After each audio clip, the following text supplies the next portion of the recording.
Hello, what's up mga idol? Welcome ulit sa panibagong video, and for today's video, another impressions na naman tayo. And this time, ito yung bagong labas ngayon na smartphone ni Huawei, ang Huawei Y7. Maganda kaya to, tara pag-usapan natin.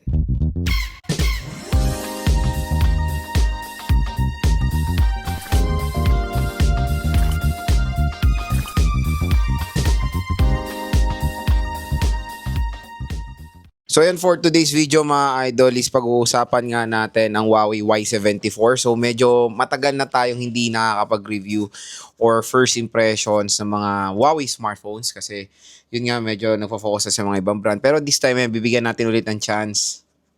Bibili tayo ng Huawei ulit. So again, itong purpose ng video na to is just a first impressions review. Hindi po to full review. Nagbibigay tayo ng mga opinion sa mga bagong labas smartphone, yung kanilang price, specs, availability, and of course, mga discount na vouchers. Kasi dito, pag galing kayo sa ating video, may makukuha pa kayong exclusive na discount na up to 1 to 2,000 pesos off.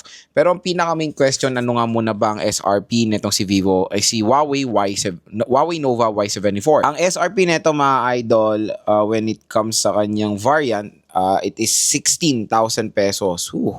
Medyo mataas ang presyo nito with the 256 gigabytes of internal storage and an 8 gigabytes of RAM. Okay, so ngayon sa online, magandang balita, pwede nyo ito makuha ng napakamura. So, pag tinap mo yung video, may shopping button dito. Mura nyo lang makuha ang Huawei Nova Y74.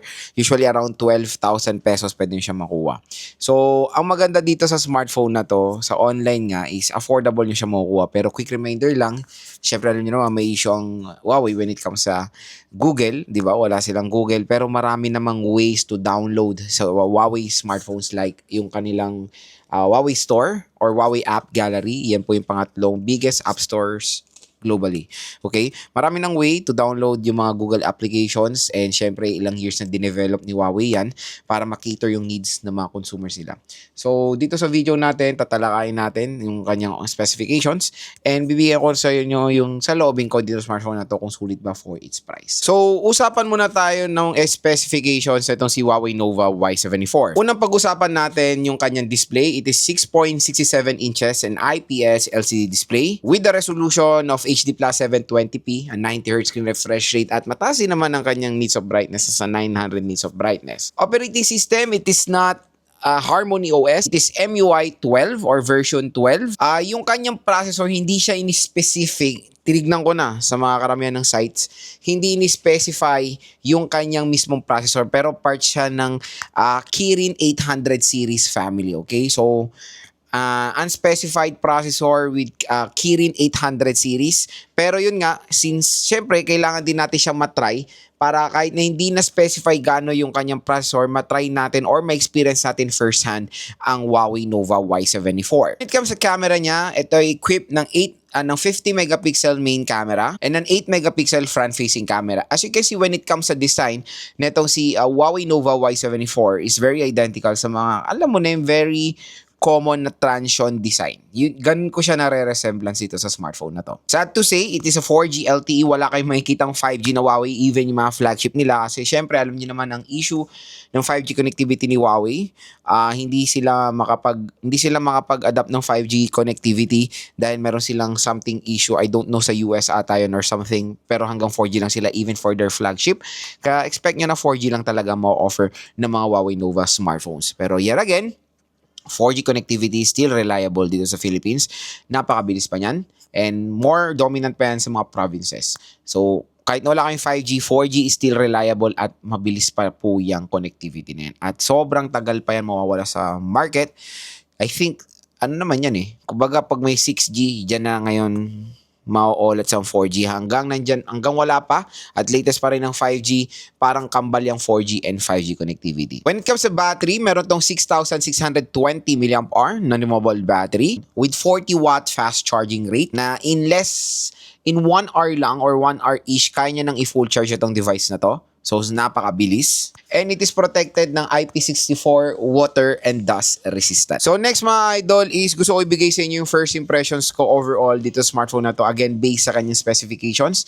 Ulitin ko, kahit na wala po yung smartphone, pwede tayo magbigay ng salo o bin sa mga bago labas smartphone based on kanilang specifications kung sulit ba for its SRP. And quick reminder lang, yung kanyang predecessor which is the Huawei Nova Y73 still available sa market at mas mura yan compare sa Huawei Y74. Kaya kung meron kayong options, you can check it sa kanilang official store. Of course, ito sa ating link. And syempre, ayan nga, dyan lang kayo bibili para makuha nyo ng napagandang deal ang Huawei Nova Y74. So, usapan tayo when it comes sa kanyang screen. When it comes sa screen, as you can see naman, sinabi ko sa inyo kanina, the screen size is great, punch hole is okay, refresh rate, medyo olats dahil for a mid-range smartphone, medyo hindi po talaga bagay ang 90Hz screen refresh rate. Dapat at least 120Hz na ang nilalagay nila. For the needs of brightness, it's for an entry-level smartphone again. Ulitin ko, ang presyo nitong Huawei Nova Y74 is for a mid-range smartphone. Yun yung nakakalungkot na part dito. Kasi ang Huawei Nova Y series before is for entry-level. And even for, kahit naman yung kanyang predecessor is for entry-level naman eh. Yun yung isang nakita ko lang na medyo nakakalungkot na since may issue nga ng overpricing. Next, yung kanyang operating system. As you can see naman, expect nyo na yan for a Huawei smartphones na wala po tong support for Google. So, it's MUI 12 and I think MUI 12 napakatagal na niyan. It's year 2020, 2019 na operating system ni Huawei. Akala ko nga naging Harmony ito eh. So, nagkaroon na naman pala sila ng backlash na binalik nila sa MUI ang kanilang smartphone. When it comes sa processor, it's Kirin 800. So, yun nga, yung processor na yan is typical for an entry-level smartphone din.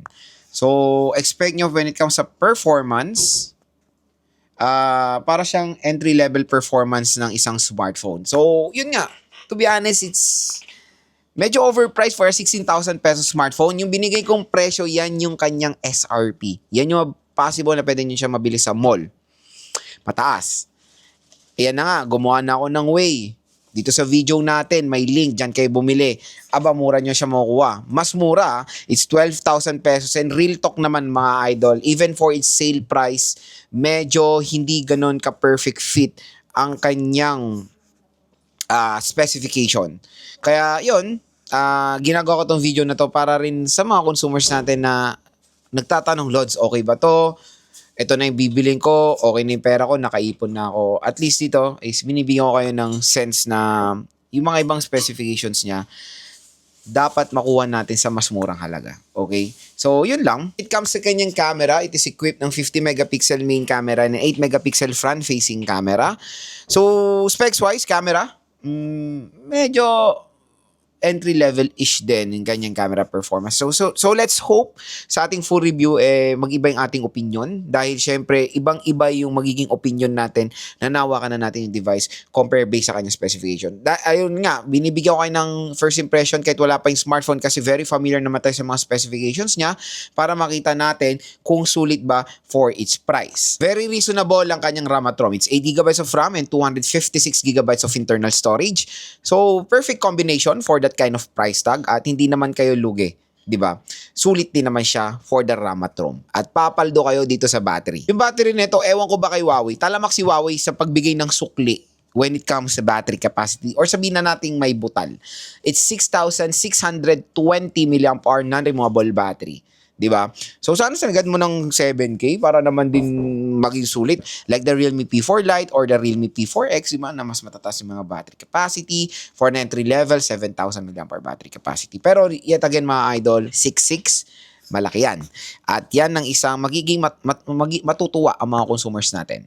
Kasi majority ng mga consumers natin when buying a smartphone today, they are looking for a smartphone na merong maraming battery juice. Diba?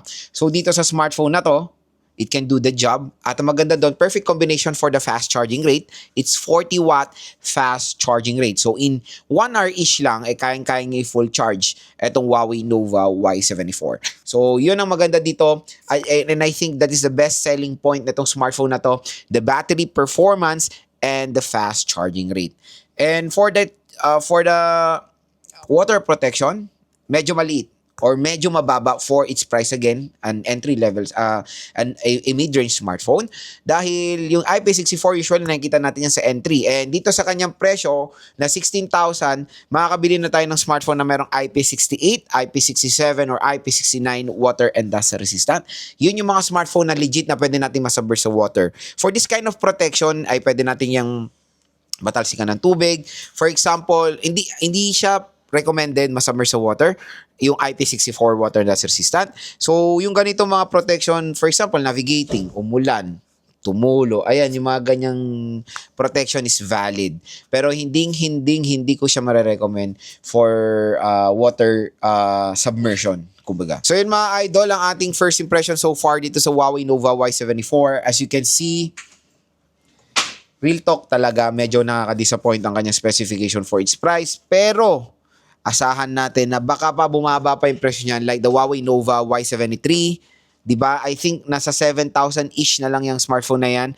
Malay nyo, pag holiday season, makuha nyo pa ng napagandang deal etong smartphone na to. So again, this is just a first impressions review. Kaya kung interested kayo dito sa smartphone na to, yung link yan nandito sa ating video. Tap mo yung video, may shopping button dito or yung link, nandito yan. Akyat baba lang yan. Diyan na kayo bumili ng Huawei Nova Y74 dahil ang laki na makukuha yung discount up to 1 to 2,000 pesos off. Sayang din yan, di ba? And ito na yung chance yung makuha siya ng napagandang deal. Biruin mo, nanood lang kayo.